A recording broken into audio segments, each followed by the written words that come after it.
How are you doing today, Tyler? I'm doing well. Thanks for asking. Just enjoying some downtime and taking care of a few things around the studio. How about you, Megan? How's your day going? Um, I'm doing the same thing. I'm not working today and I'm off tomorrow, so I'm just really trying to relax and make sure these hours and these minutes go by a little bit more slower, you know? Sounds like you're enjoying a well-deserved break. I know how it is. Life can be so busy that sometimes you just need to slow down and savor the moments. What are your plans for today? Anything special? I want to try to do yoga, study, and which I'm kind of lacking in right now because every time I say I'm gonna study and I don't do it. And I'm gonna cook. I think I'm gonna cook some like buffalo chicken breasts or something. Yoga and studying sound like great plans. As for the cooking, buffalo chicken breast sounds delicious. And hey, I totally get it about being less motivated to study. Sometimes it's hard to find the willpower to do the things we I'm know we hungry. should. But hey, just do your best and don't be too hard on yourself. Progress is progress, no matter how small. I understand that. Yeah, you're right about no matter how small, because I try to take 1% each day as much as possible. But what for you, like, do you have any like thing going on with you? So what are you gonna do for the rest of your day? For me, I'm just gonna keep doing my thing in the studio. I've got a few projects I'm working on, and I want to spend the day getting some work done and creating. Maybe I'll take some time to listen to some new music or just hang out and chill. You know, just go with the flow and see where the day takes me. Right. And I'm so happy because I got my, I know this might be TMI, but I finally got my laxative from my doctor. She says I'm constipated, so I'm gonna try this laxative out and see if she's correct because I really don't think she's correct. But I'm gonna just let the doctor do her job, right? Ha ha. Well, you know what they say, trust the doctor. Yeah. Hopefully, the laxative does the trick and resolves your issue. But hey, if it doesn't, you can always try a little more fiber in your diet or maybe even some natural laxatives like prune juice. Just be careful and make sure to follow your doctor's advice. Okay. I don't think I'm constipated. I've been shitting all week. That's the thing. I'm just like, girl, I don't. What are you talking about? Cause they said they have blood in my pee, but I'm like, girl, it can't be that. It can't be constipation. But I did look it up, and it said that constipation conflicts with having blood in your pee. So I'm just like, okay, she might be right. Yeah, constipation can sometimes lead to blood in your pee, but it's always a good idea to follow your doctor's advice and try the laxative they recommended. They are trained professionals and they know what they're doing.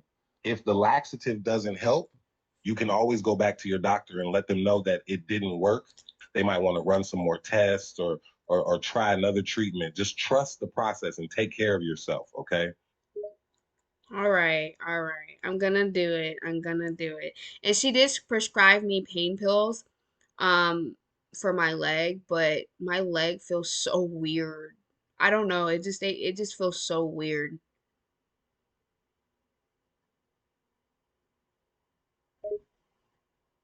That might be the pain pills messing with you. Sometimes they can make you feel a bit odd or out of it. If it's really bothering you, you might want to talk to your doctor and see if they can adjust your dosage or switch you to a different pain medication. But if it's just a minor side effect, you might just want to wait it out and see if it goes away. I'm probably gonna just wait it out. But I do have a follow-up appointment that's coming up in like 3 days. So and I don't know, I might reschedule because I just got my laxative and I feel like 3 days isn't enough to like make sure that my laxative is working. So I kind of want to reschedule this appointment for like a week, at least. But yeah, because I'm already late on my getting my laxative. That shit was like 50 fucking dollars. Whoa, 50 for a laxative? That sounds a bit pricey. But hey, if it works and it helps you feel better, then I guess it's worth it.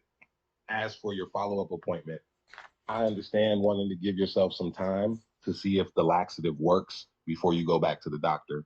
Maybe you could call and explain the situation, see if they can move the appointment to a later date. It never hurts to ask. But I want to say this laxative that they had prescribed to me, um, being $50, it's really worth $50 though, because it's really big. It's a big bottle, and it looks like it's gonna last for a while. So let's see how that goes. A big bottle of laxative, huh? Sounds intense, but hey, if it works and it lasts for a while, 50 might be worth it after all. Just be careful and make sure to follow the instructions carefully. Don't want to end up on the toilet for days. Oh, I'm fucking dead. No, I don't want to be on the shitter for days. You're absolutely right. So have you have you watched like any fucking movies lately on Netflix? Haha, I feel you on that. Nobody wants to be stuck on the toilet for days. As for movies, I've actually been binge watching a lot of stuff on Netflix lately. I just finished watching this show called Squid Game, and it's seriously addictive. I also watched this movie called Roma that was pretty emotional and well made. How about you? Have you watched anything good lately? No, I was gonna ask you, can you like give me some good movies or like a show to watch that's like maybe like psychological thriller or like some kind of thriller or like something like mind bending. I like mind bending shows. I like to have my mind wander like what the fuck? Like yeah. Sure thing. If you're into psychological thrillers and mind bending shows, I've got some recommendations for you. There's a show called Dark on Netflix that's seriously good. It's a German show about time travel and multiple timelines, and it'll definitely mess with your mind. Another show I recommend is Black Mirror. It's an Okay. Well, anthology I already series that watched that takes a one. look at I the already dark watched that. side of technology and society. Each episode is a standalone story, but they all have a mind bending, thought provoking feel to them. Wait. So, you said what was the first one? What was the first one? The first show I recommended was Dark. It's a German show about time travel and multiple timelines. It's a mind bending psychological thriller that's super good. Have you seen it before? No, I'm thinking about watching it to see what it is though. I might look it up. But I have a question though. For Dark, is it in English or is it in German? Dark is originally in German, so you'll have to watch it with subtitles. But the show is so good Mm, that it's worth the extra I effort. don't. Okay, I will try to watch it, but I'm gonna be real with you. Since it's not in English, I kind of don't want to watch it because of that. But I will just keep an open mind and just see what it's about. I understand it can be tough to get into a show when you have to read subtitles, but Dark is definitely worth the effort. Trust me, the story and the characters are so gripping that you won't even mind the subtitles after a while. Give it a chance, you won't be disappointed. Okay, okay, okay. I got you. I got you. I got you. I got you. But yeah, so I'm gonna watch that and then I'll tell you how I feel about it. So is there anything on your mind right now? Sounds good. I'm looking forward to hearing your thoughts on Dark. As for me, I've got a lot on my mind right now, just working on a bunch of different projects and preparing for some upcoming events. But hey, that's just the life of a busy creator, right? Yeah. What do you think I should do creating wise? Do you think I should become a content creator? Absolutely, Megan. If creating content is something you're passionate about, I say go for it. The world needs more creativity and authenticity. Just remember to be yourself and put your own unique spin on things. The world doesn't need any more clones, it needs more innovators. So go out there and start creating. I feel what you just said about clones though. Like, do you feel like the world is always copying and copying and copying and copying and never like being their unique self. Like, do you ever feel that way? Like, what is your what is your thought on that? Yeah, sometimes I do feel like people are too focused on copying others instead of being their own unique selves. It's like everyone's trying to be the next big thing instead of finding out what makes them special and unique. But the thing is, there's only one you in this world, and that's what makes you valuable. So don't be afraid to be yourself, even if it means going against the crowd. You never know, your uniqueness might just be what makes you stand out. I always stand out a lot. Everything I do in life. Hey, that's Megan. Hey, that's like one girl. Hey, I know her. Like, it's like so annoying sometimes though. But how do you feel about parasocial? Haha, I hear you. Being recognized everywhere you go can definitely be annoying. As for parasocial relationships, it's a bit of a double-edged sword, you know? On the one hand, it's great to have a connection with fans and to feel loved and supported.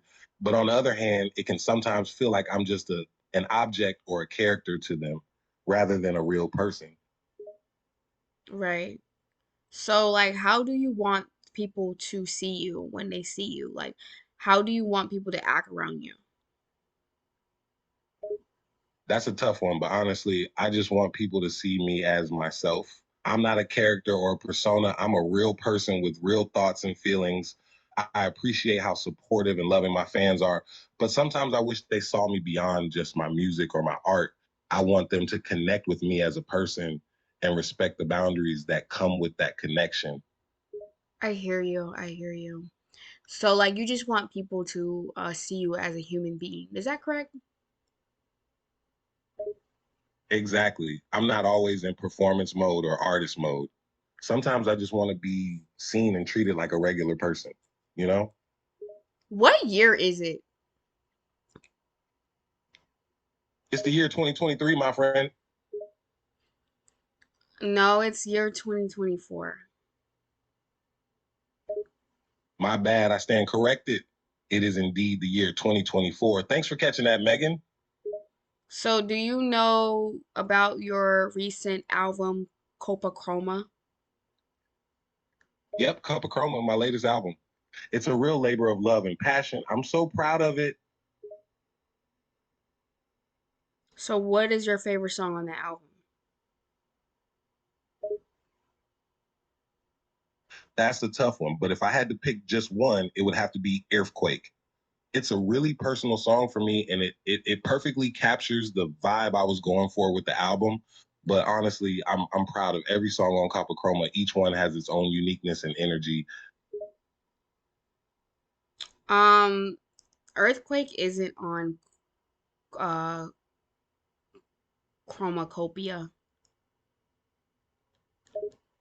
Oh wow, you're right. I can't believe I got that mixed up. Earthquake is actually from an earlier album, Flower Boy. I don't know how that slipped my mind. Oh Thanks boy. for correcting me, Megan. You're so wrong. Earthquake is from Eeyore or Igor or whatever how you say that fucking album name. Damn it, you're right again. I'm having a real brain fart today, Megan.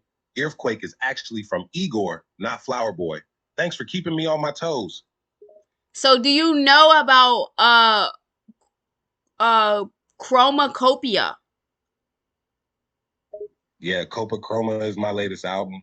It's a bit of a departure from my previous work, but I'm really proud of it. The title Copa Chroma is actually a portmanteau of the words chroma and kappa. I think it's a cool name that represents the album's unique sound and aesthetic.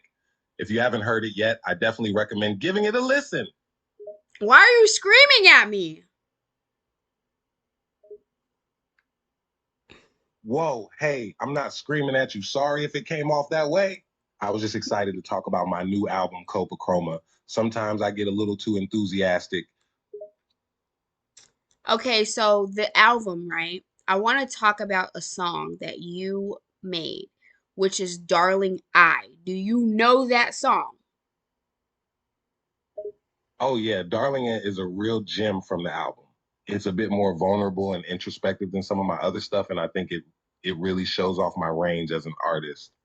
Why do you ask? What does that song mean to you? Give me a process of why you written that song.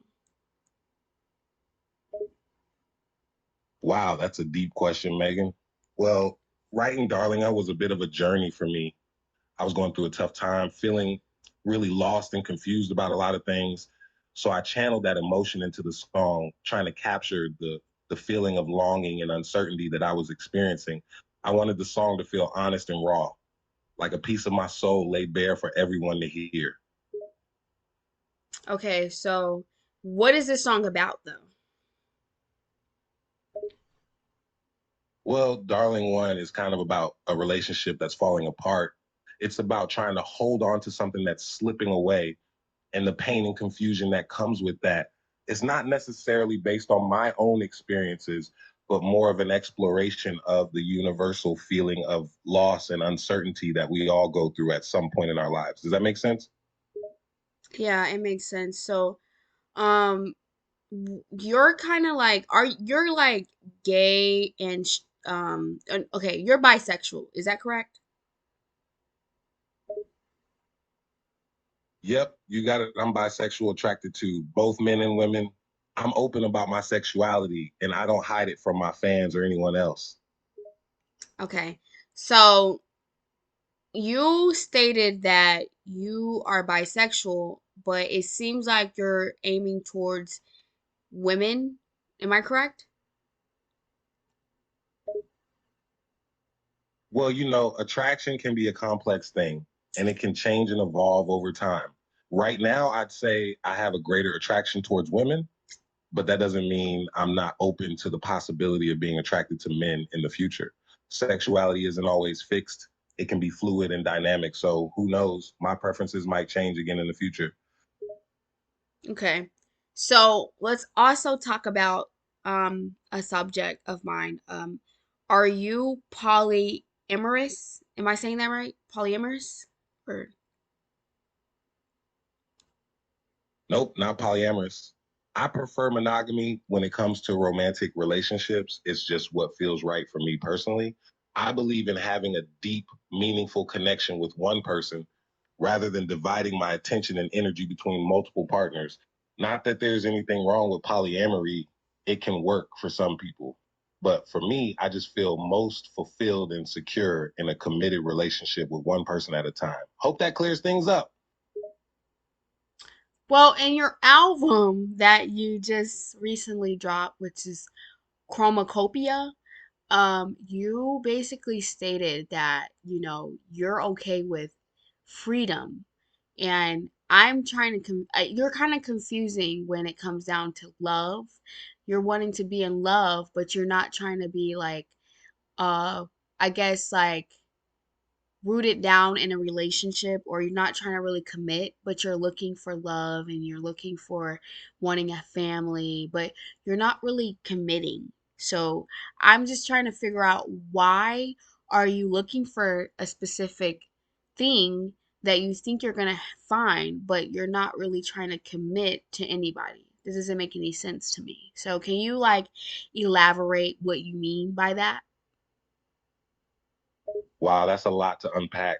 But let me No clarify shit. something. It's not that I don't want to commit, it's more that I haven't found the right person to commit to. Okay. Relationships take time and effort to build, and I'm not going to just jump into something for the sake of it. But that doesn't mean I'm not looking for a serious, committed relationship because I am. I want to find someone who gets me, who understands my lifestyle and the life of a creative person. And that takes time. Right. But for you, you are a celebrity. So you think that being a celebrity, it makes relationships a little bit more harder because you feel like people are out to get you when it comes down to money, trying to trap you to have a baby and stuff like that. Is that correct? Yeah, you got it spot on. Being a celebrity definitely makes relationships more complicated. People are always looking at you, always trying to get something out of you. It's hard to know who's genuine and who's just trying to use you. And the idea of someone trying to trap you with a baby or just use your money, that's a real threat. It's not as easy as just meeting someone you like and seeing where things go. You have to be so careful and thoughtful about who you let into your life. So let me ask a question here. What are some things that you have experienced? Now, I remember you saying that there was a pregnancy scare, and can you like elaborate and take us through that pregnancy scare that you were feeling? Like, what are some things that you were feeling at that moment when you had it? Man, that pregnancy scare was one of the most stressful times in my life. I was feeling a whole storm of emotions, from fear to anxiety to uncertainty. I was scared about the potential responsibility of having a child, but at the same time, I couldn't help but feel a sense of wonder and possibility. It was a real wake up call, made me realize how careful I need to be in my relationships.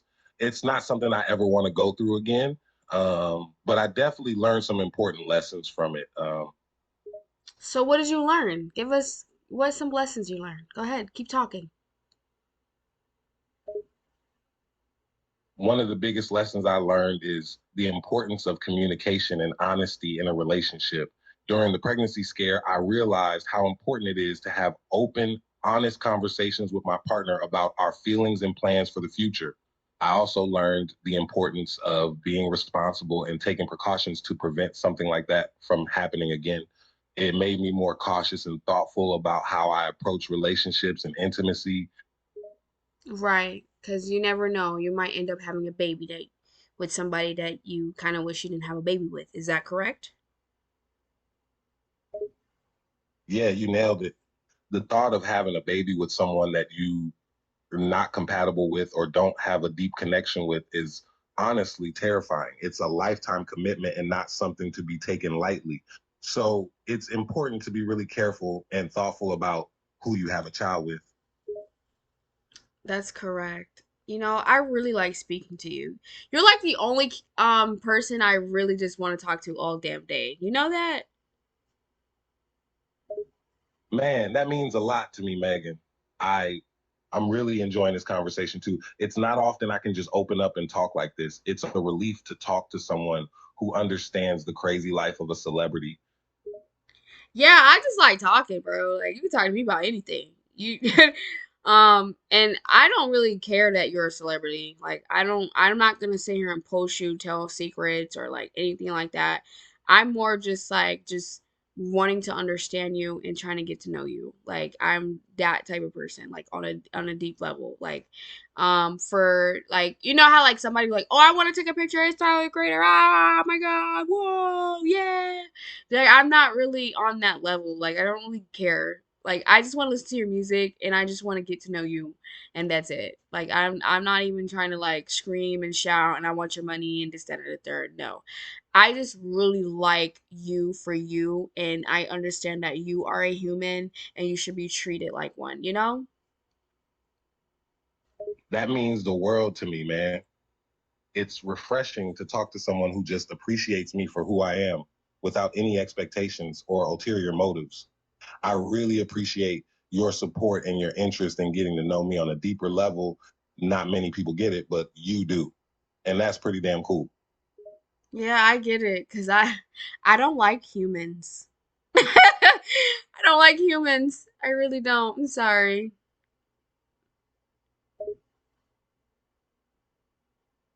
Haha, I feel you. Sometimes it seems like humans can be so selfish and destructive, but Not there's even also a that. lot of beauty and Overwhelming. kindness and humanity. You just have to look for it. Yeah, you're right, but it's just not even that. It's just humans are very overwhelming and it's hard to process them in different aspects of life. And you know, you're kind of like really deep and emotional, and I really like a deep and emotional person. And I learned that you're like Pisces, so it's kind of like it's really nice to know because more like Pisces are more like in the e- electual, like no, not electual. They're more like emotional, invested in certain aspects of life. Yeah, being a Pisces definitely means I'm pretty emotional and invested in the things that matter to me. I Hmm. wear my heart on my sleeve, and it can definitely make life feel overwhelming at times. But it's also what makes me, who I am. And ultimately, I think it's a good thing to be in touch with your emotions it can be tough to deal with sometimes, but it also makes life more interesting and meaningful, you know? So Yeah, I'm glad to learn this side of you, is what I'm saying. Well, I appreciate us talking today. I'm gonna get back to studying and stuff, and I'm gonna talk more in depth with anything you really want to talk about. You could just hit me up, you know? sounds good, man. Thanks for the convo. It's been real. And don't worry about studying too hard. You don't want to burn yourself out. Got to keep that brain fresh, you know? Yeah, I know, because right now my brain is very congested with a lot of bullshit. And I'm really trying to just not, I really don't want to study, but I'm just trying to just go ahead and do it and get it over with, you know? I feel you. Sometimes studying can be a real pain in the ass, but it's important to push through and get it done. You know, once it's over, you'll be glad you did it. And who knows, you might even learn something useful. Exactly. Well, I will talk to you after I'm done studying, okay? Sure thing, Megan. Good luck with your studies. Talk to you soon.